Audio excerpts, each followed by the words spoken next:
Are you someone who want to age like wine but not too fast? Here are some tips.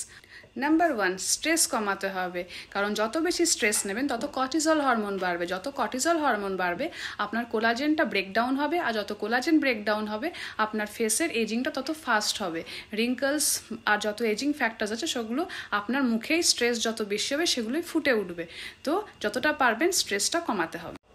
Number 2, cut down your sugar intake because sugar is sweet but not for the skin. যত মিষ্টি খাবেন তত কি হবে, আপনার কোলাজেনটা স্টিফ হবে, collagen breakdown হবে। যত কোলাজেন ব্রেকডাউন হবে এজিংটা তত তাড়াতাড়ি অ্যাক্সিলারেট হবে। তো যতটা পারবেন cut down your sugar intake. Number 3, একটা ভালো SPF সানস্ক্রিন ইউজ করুন, কারণ সানস্ক্রিন আপনার এজিংটাকে কিছুটা হলেও প্রোটেকশন দেবে, যতটা ইউভি ড্যামেজ থেকে এজিংটাকে প্রিভেন্ট করবে। আর অবশ্যই এজিং যখন আপনি সানস্ক্রিন নেবেন SPF ফ্যাক্টরটা দেখে নেবেন, সাথে PA রেটিংটাও দেখে নেবেন। Number 4, use retinol in your skin care routine. আপনার রেটিনলটা আপনি আপনার স্কিন কেয়ার রুটিনে অবশ্যই ইনকর্পোরেট করুন, বিকজ ইটস ক্লিনিক্যালি প্রুভেন যে রেটিনল আমাদের কোলাজেন প্রোডাকশনটাকে বুস্ট করছে, আপনার ফাইন লাইন্স রিঙ্কলস এগুলোকে ফেড করছে, আর ইভেন আউট করছে skin টোনকে।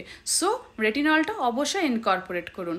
So start slow, B consistent and let the science work. তো এই কটা জিনিস ফলো করুন, আপনার এজিংটাকে যতটা পারবেন এজিং হোক কিন্তু যতটা আস্তে হোক, age gracefully. So stay healthy, stay safe. Bye bye, দেখা হবে নেক্সট ভিডিওতে।